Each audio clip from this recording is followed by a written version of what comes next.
Hi guys, welcome to chapter 13 for The Giver by Lois Lowry. This chapter may take us a little bit longer because we have text dependent questions this time. Your worksheet looks just a little bit different than the last few times that we had our gathering evidence charts because we're going to do a little bit less and a little bit more, if that makes any sense. So let's take a look and we'll see what you need to do, and then we will begin reading. So I want to point out that we have our questions here, and you see the questions below, not in bold, that say, what will you be gathering evidence about? Underline the focusing questions in the assignments above. You may gather evidence from any of the chapters we've read. So some of this goes back to chapter 12 and chapter 11, but it's mostly based on section 3. However, if you want to go back even further, anything that we've read in the book can be included in your answer to these questions. Notice though, with the little bit less is it doesn't have the bulleted information where you're recognizing what information goes where. My hope is that you now understand how to fill out that chart and we don't have to remind each other of that every single time. However, it is important to determine what is it that you're answering, what is the key information that we're looking for. So let's look at question 1. We see, when Jonas learns all about colors, he claims it isn't fair that nothing has color. Why does he say this? So what are some key words from this? So first of all, he said this in chapter 12. We just read this. Why does he say that? So take your pen or pencil or highlighter and underline the key parts of what you're going to need to do.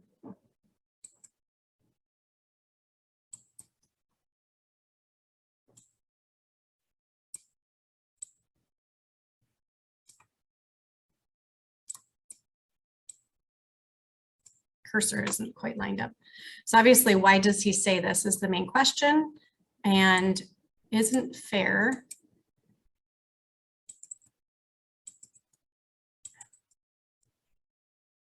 that nothing has color. Okay, so we want to look at Jonas's reasons of why he thinks it's unfair that nothing has color. We may learn a little bit more as we read chapter 13. So let's look at question 2. From what are the people in the community being protected by not having to make choices?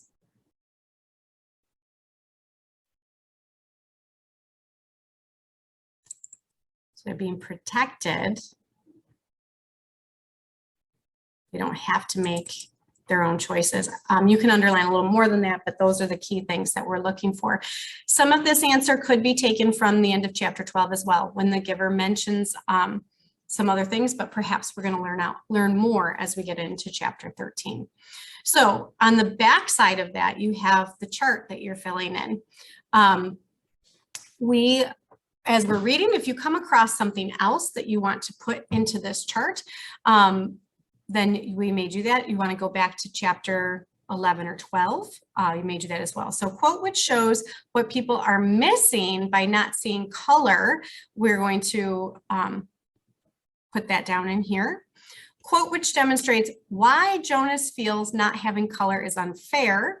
We'll go here. So remember, these are the exact words from the book. They will go into quotation marks, and you need to tell me the page number from your book, because technically we have 3 or 4 different books with different pages. So make sure that you have the page from your book, especially if you're going to go back and look for that. All right, so then we also see quote which shows how the people are being protected according to the community, and a quote which shows that's the same thing. So 2 quotes for that same information. Once again, you may get these quotes from earlier in the book. You might say right now, I have this information. I don't even need to start chapter 13. I'm going to take this from what we just read in chapter 12. You could do that. I'm going to read chapter 13 with you, see if we have anything else that we can add. If there is, we'll put it in.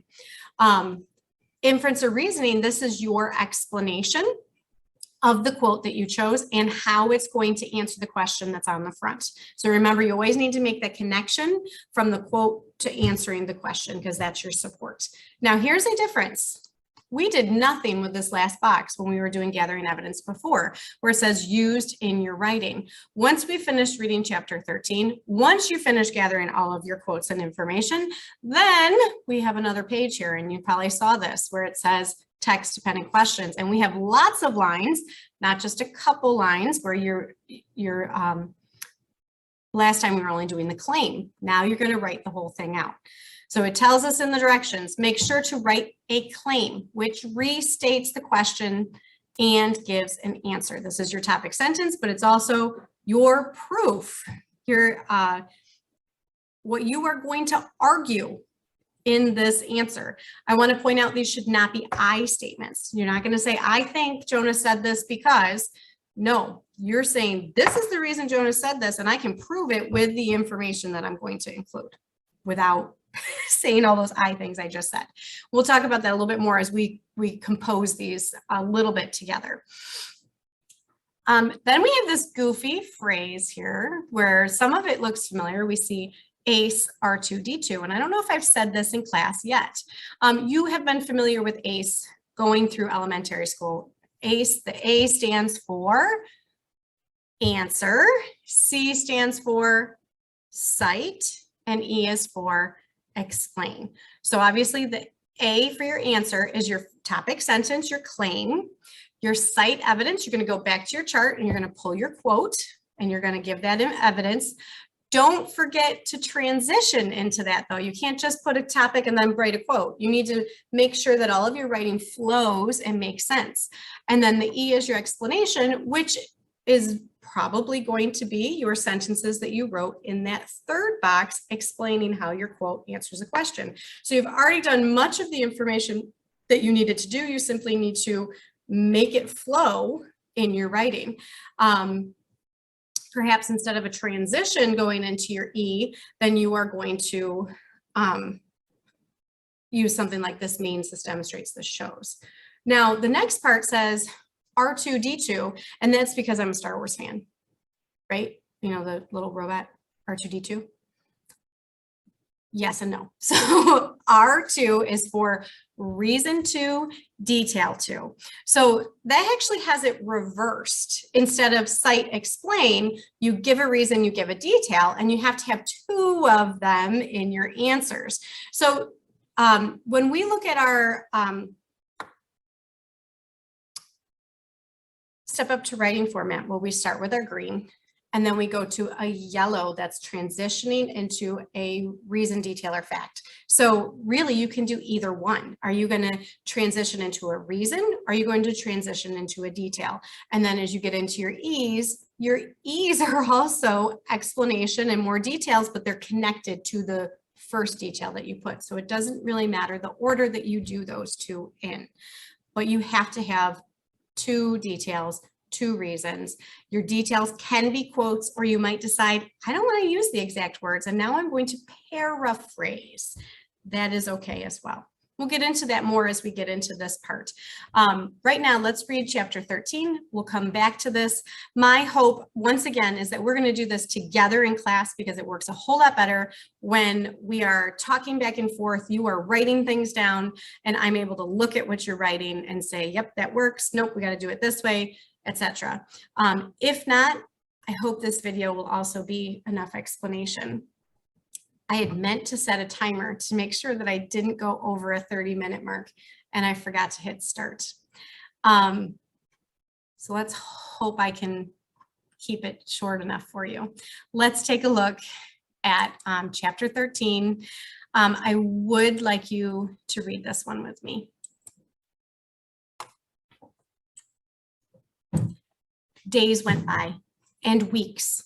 Jonas learned through the memories the names of colors, and now he began to see them all in his ordinary life, though he knew it was ordinary no longer and would never be again. But they didn't last. There would be a glimpse of green, the landscape lawn around the central plaza, a bush on the riverbank, the bright orange of pumpkins being trucked in from the agricultural fields across the community boundary. Seen in an instant, the flash of brilliant color, but gone again, returning to their flat and hueless shade. So they see almost in like, it just in shades, grays, okay? The giver told him that it would be a very long time before he had the colors to keep.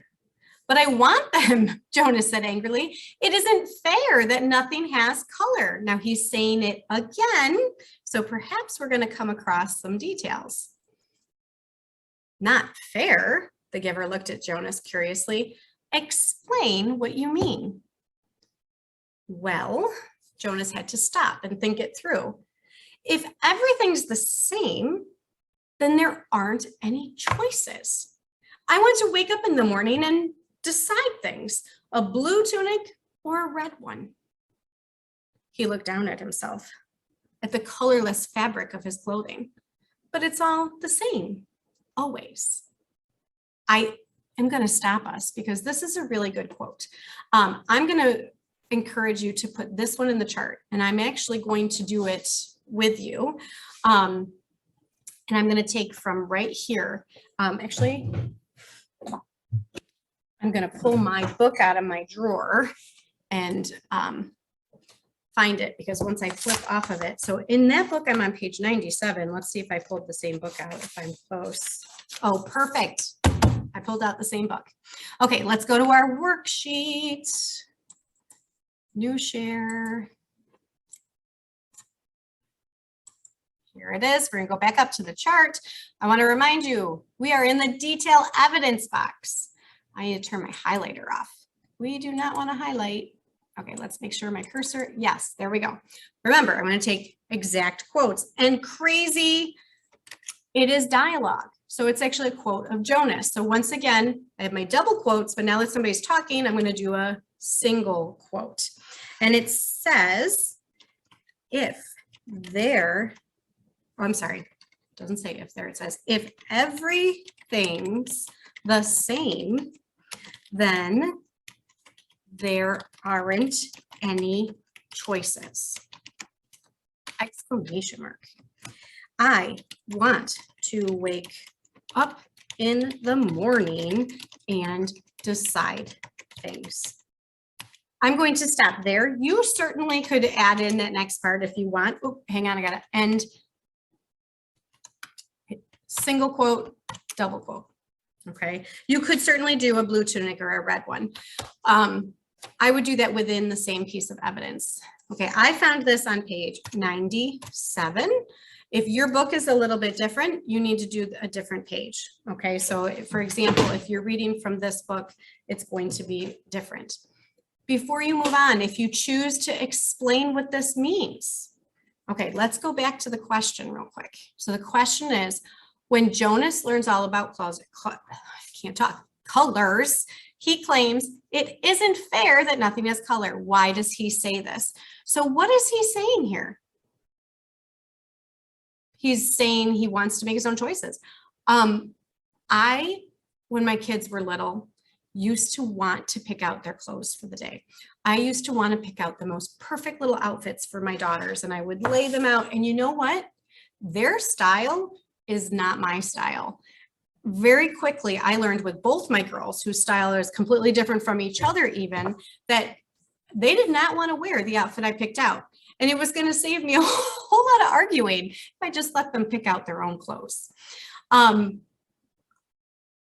guess if you grow up that everybody always wears the same thing, this is your only choice, that's all you have in your drawer, then that's what you have to wear. But it's more than clothing too. But in this instance, we're talking about clothing. You can pause and explain it. I want to point out the next quote we're looking for is why Jonas feels not having color is unfair. So it's specifically color. We may find this a little bit more. So I'm going to stop no, I'm not going to stop. I'm going to go to the book so you can read along with me. Let's turn the page.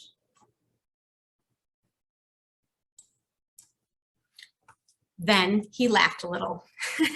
I know it's not important what you wear. It doesn't matter, but it's the choosing that's important, isn't it? The giver asked him. Jonas nodded.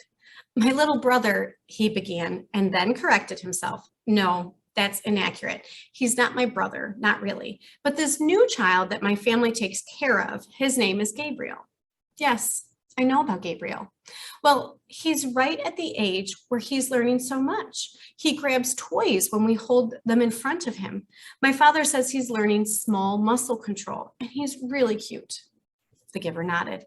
But now that I can see colors, at least sometimes, I was thinking, what if we could hold up things that were bright red or bright yellow, and he could choose instead of sameness?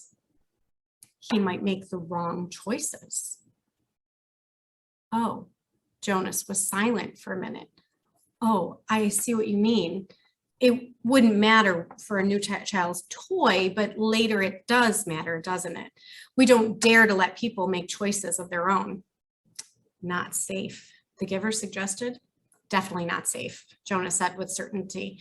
What if they were allowed to choose their own mate and chose wrong? I laugh at that one, huh?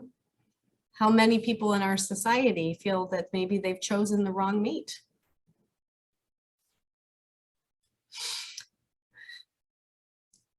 Coming back, not that question. Let's take a look at the choices. I'm not going to pick one specifically, but you might want to pause here and fill in. So if we were, I'm going to bounce around on you in this lesson. So let's take a look. We also have quote, which shows how the people are being protected according to the community. And we read a few of those there. So when I go back to the book, we have, he might make the wrong choices. We have, it's not safe, definitely not safe. And then you could put in, what if they chose wrong? Okay, so there's three possibilities. You could summarize those, or if you choose to, you want to paraphrase, since all of that kind of goes together, you are welcome to do that. So you see why I said we might want to just use chapter 13, but we can go back if we don't have it all. All right, let's keep reading. Or what if, he went on, almost laughing at the absurdity, they chose their own jobs? Frightening, isn't it? The giver said. Jonas chuckled. Very frightening. I can't even imagine it. We really have to protect people from wrong choices. Another possible quote, huh? We really have to protect people. It's safer. Yes, Jonas agreed, much safer. But when the conversation turned to other things, Jonas was left still with a feeling of frustration that he didn't understand. He found that he was often angry now, irrationally angry at his groupmates, that they were satisfied with their lives, which had none of the vibrance of his own was taking on. And he was angry at himself that he could not change that for them. He tried without asking permission from the giver because he feared or knew that it would be denied. He tried to give his new awareness to his friends. Asher, he said one morning, look at those flowers. Very carefully, they were standing beside a bed of geraniums planted near the Hall of Open Records.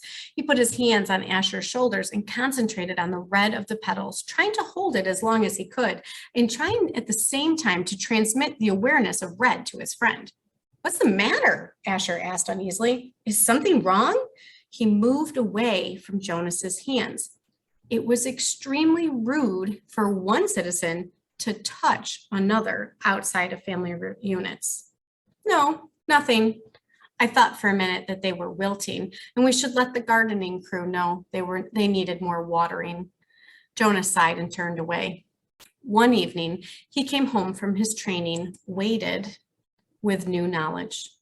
The giver had chosen a startling and disturbing memory that day. Under the touch of his hands, Jonas had found himself suddenly in a place that was completely alien, hot and windswept under a vast blue sky. There were tufts of sparse grass, a few bushes and rocks, and nearby he could see an area of thicker vegetation, broad, low trees outlined against the sky. He could hear noises, the sharp crack of weapons. He perceived the word guns, and then shouts, and an immense crashing thud as something fell, tearing branches from the trees. He heard voices calling to one another.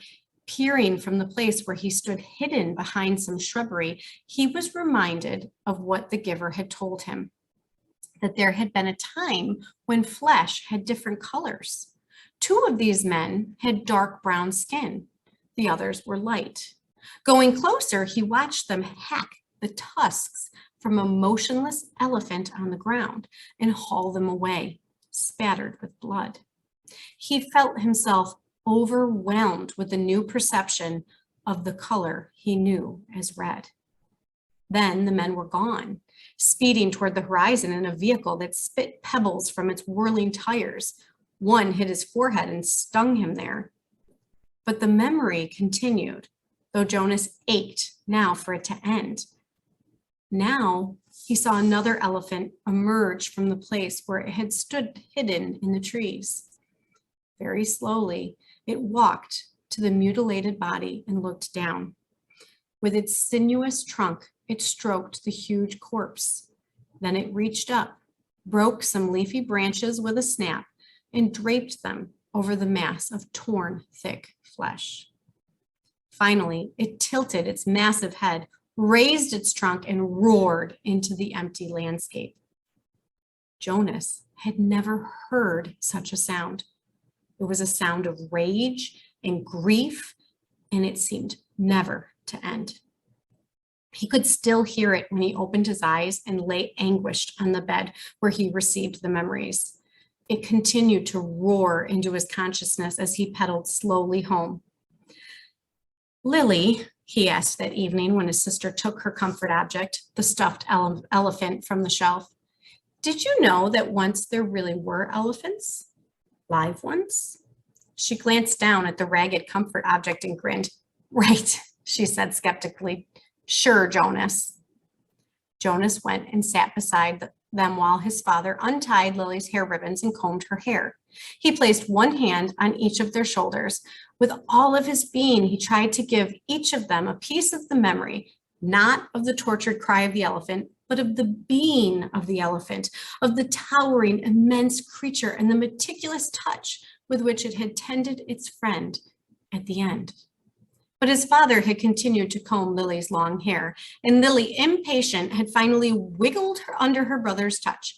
Jonas, she said, you're hurting me with your hand. I apologize for hurting you, Lily, Jonas mumbled, and took his hand away. Accept your apology, Lily responded indifferently, stroking the lifeless elephant.